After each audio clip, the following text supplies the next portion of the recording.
అందరికీ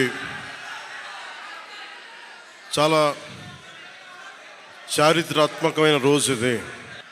ఆంధ్రప్రదేశ్ 5 కోట్ల మంది ప్రజలు చాలా చారిత్రాత్మకమైన తీర్పిచ్చిన రోజు ఇది.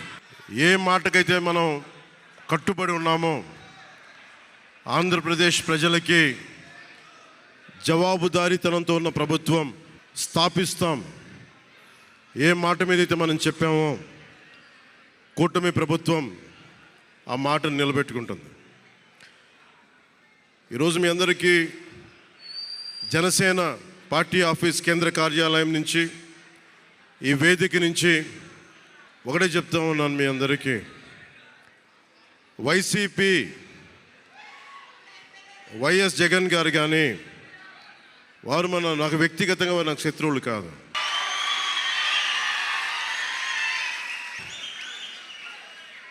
ఓడిపోయారు కదా అని చెప్పి వారిని ఇబ్బంది పెట్టడానికో హింసించడానికో ఈ విజయం కాదు.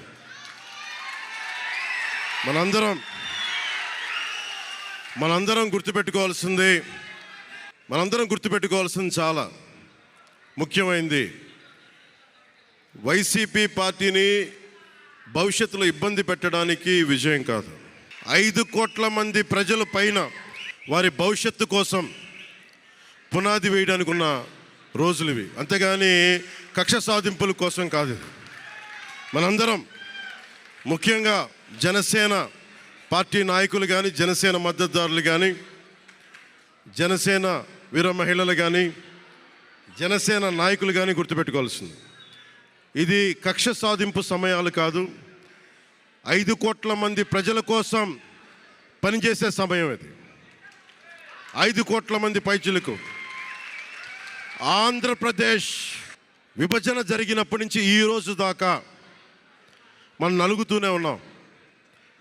ఆ రోజులు అయిపోయినాయి, ఆ చీకటి రోజులు అయిపోయినాయి.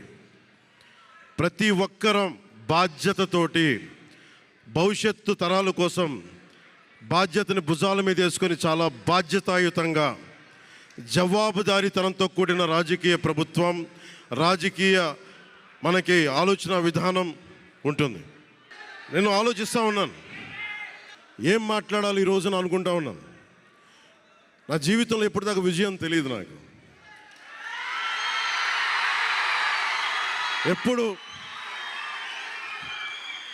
ఎప్పుడు ఒకే ఒకసారి సినిమాల్లో ఉన్నప్పుడు తొలి ప్రేమ అనే విజయం చూశాను.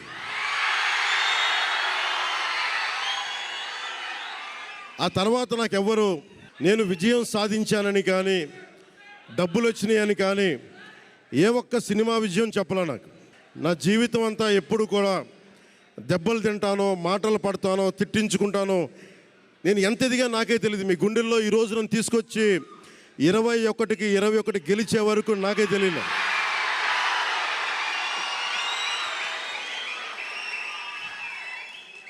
భారతదేశంలో 100కి 100% కొట్టామంటే జనసేన.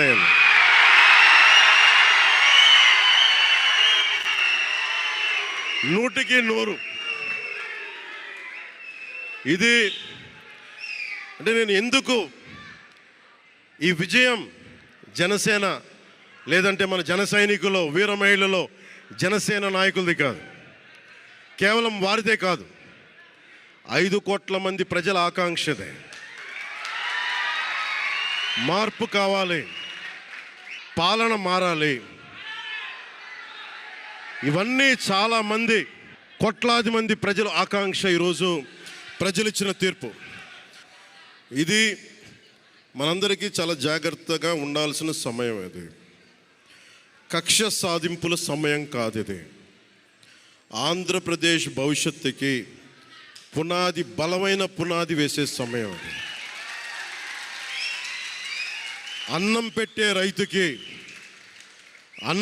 రైతుకి అండగా ఉండే సమయం ఇది. రక్షణ లేని ఆడబిడ్డలకి రక్షణ కల్పించే సమయం ఇది. ఆడబిడ్డల్ని, మహిళల్ని వారి కాళ్ళ మీద వాళ్ళు నిలబడగలిగేలా చేసే సమయం ఇది. నేను ఈరోజు ప్రభుత్వ ఉద్యోగులు కూడా మాటిస్తున్నాను, కాంట్రిబ్యూటరీ పెన్షన్ స్కీమ్ నేను చెప్పాను, నేను బాధ్యత తీసుకున్నాను. ఏరు దాటాక తెప్ప తగలేసే రకం కాదు నేను. కాంట్రిబ్యూటరీ పెన్షన్ స్కీమ్ దానికి సరి సమానంగా అది కానీ మీకు న్యాయం వచ్చేలాగా సంవత్సరంలోపు తీసుకొస్తాను అని మాట ఇచ్చాం, తీసుకొచ్చి తీరుతాం. ఆ మాట మీకు ఇస్తున్నాం. మెగా డిఎస్సి నోటిఫికేషన్ విడుదల చేయించే బాధ్యత మనం తీసుకుందాం. యువత విలవిల్లాడిపోతూ ఉన్నారు, యువత నలిగిపోతూ ఉన్నారు. మీ చదువులకి తగ్గ ఉద్యోగాలు కానీ, మీ స్కిల్స్ని పెంపొందించి మీకు ఉద్యోగాలు కానీ, నేను మీకు చెప్తున్నాను, నాకు చాలా పెద్ద బాధ్యత ఇచ్చారు ప్రజలు. ఈ రోజున మామూలు బాధ్యత ఇవ్వాల. గెలిచింది, పోటీ చేసింది 21, 2 పార్లమెంట్లు గెలిచింది 100%. కానీ బాధ్యత ఎంత ఉందంటే 175 సీట్లు మనమే గెలిస్తే ఎంత బాధ్యత ఉందో అంత బాధ్యతతో మేము పనిచేస్తాం. యువత నలిగిపోయి నేను మర్చిపోలేదు. ఆడబిడ్డలు ఇబ్బంది పడిపోయారు, మేము మర్చిపోలే. సగటు మధ్యతరగతి మనుషులు నలిగిపోయారు. రోడ్లు వెయ్యలా, గుంతలు వేశారు, అరాచకం చేశారు. అవన్నీ శాంతి భద్రతలు చాలా చాలా బలంగా ఉంటాయి, మీకు నేను మాటిస్తున్నాను. అతి తక్కువ వ్యవస్థల్లో రాజకీయ ప్రమేయం చాలా తక్కువ ఉండేలాగా, అధికారుల్ని వారి పని చేసుకునేలాగా ఈ ప్రభుత్వం ఉంటుంది, కూటమి ప్రభుత్వం ఉంటుంది. రైతుకి కష్టం వస్తే హక్కును చేర్చుకునే ప్రభుత్వం తప్ప తిరస్కారంగా చిన్న చూపు చేసే ప్రభుత్వం అవ్వదు మనకి ఈ కూటమి ప్రభుత్వం. నాకు రాజకీయాలు డబ్బు అవసరం లేదు. నేను మీకు మళ్ళీ చెప్తున్నాను, మీకు నేను డబ్బుల కోసం, పేరు కోసం రాజకీయాల్లోకి రాలేదు. మీలాగా నలిగిపోతారు చూసారా ప్రతి ఒక్కళ్ళు. సగటు మనిషి మాకు ఎవడు ఉండడేంటి, మా కులం లేదు, మతం లేదు, నా కష్టాన్ని ఎవరు చూడరేంటని ప్రతి ఊర్లో ఉండే ఒక సగటు మనిషి అనుకుంటాడు. ఆ మనిషి కష్టాలు నేను చూసిన వాడిని. ఆ మనిషికి భుజం కాయడానికి నేను వచ్చాను రాజకీయాల్లో. 2019లో ఓడిపోతే నా మానసిక స్థితి ఎలా ఉందో ఆ రోజున, ఈరోజు గెలిచినప్పుడు కూడా నా మానసిక స్థితి అలాగే ఉంది. అంతే ధైర్యంతో ఉన్నా.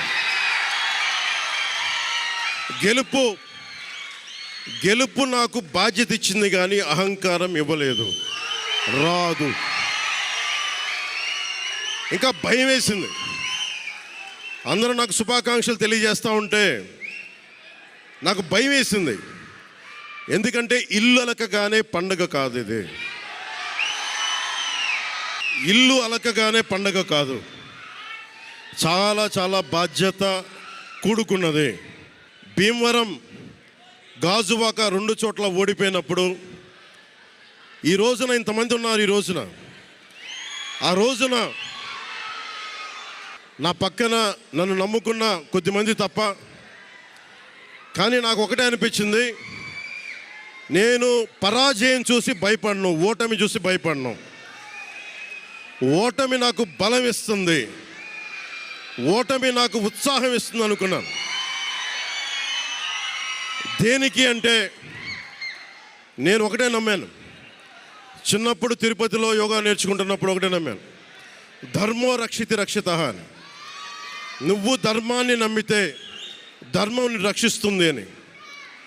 ఎప్పుడో ఒక 30 సంవత్సరాలు ఇంకా ముందే 18-19 ఏళ్ళప్పుడు చదివితే ఈ రోజున ధర్మం కోసం నిలబడ్డాం. ధర్మం కోసం నిలబడితే ధర్మం ఈరోజు మనంటే నిలబడింది. అందుకని మనస్ఫూర్తిగా ఏ శక్తి అయితే కనిపించని ఆ పరాశక్తి, కనిపించని ఆ దేవుళ్ళందరికీ కూడా ఈరోజు నేను కృతజ్ఞతలు తెలియజేసుకుంటాను. మనస్ఫూర్తిగా మీ అందరికీ పిఠాపురం ప్రజలందరికీ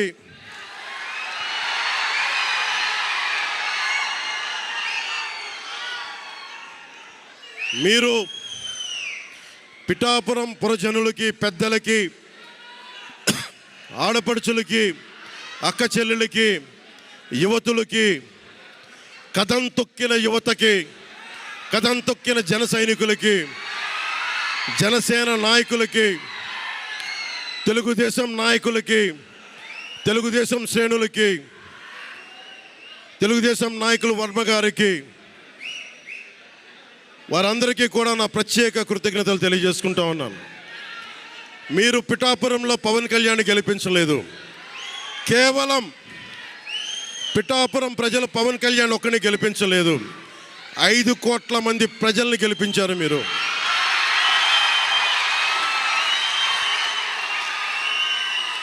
ఓడిపోతే ఇంత బలంగా నిలబడ్డవాడిని.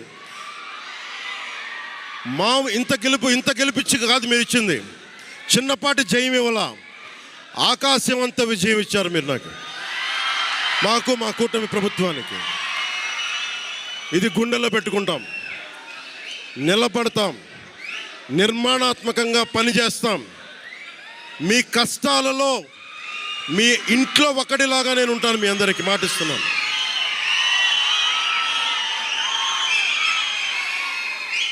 మీ ఇంట్లో ఒక్కడిగా, ఒకటే గుర్తుపెట్టుకోండి, మా ఇంట్లో మా కుటుంబ సభ్యుడు. నాకు కులాలకి, మతాలకి, ప్రాంతాలకి అతీతంగా ప్రతి ఒక్కరు ఆలోచించాల్సింది, మా ఇంట్లో కుటుంబ సభ్యుడు పవన్ కళ్యాణ్. మా వాడు అసెంబ్లీలో అడుగు పెడుతున్నాడు, మా కష్టాల కోసం మాట్లాడతాడు, మా కష్టాల కోసం నిలబడతాడు. అది చేసి చూపిస్తాను. ప్రభుత్వం ఎలా ఉండాలి, అధికార యంత్రాంగం ఎలా ఉండాలి, రాబోయే రోజుల్లో మీకు అందరికీ చేసి చూపిస్తాం. మళ్ళీ ఒక 10 నిమిషాల తర్వాత మళ్ళీ వచ్చి మాట్లాడతాను. చంద్రబాబు గారు వచ్చారు, వారిని కలిసి మళ్ళీ వచ్చి మేము ఇద్దరం మాట్లాడతాం.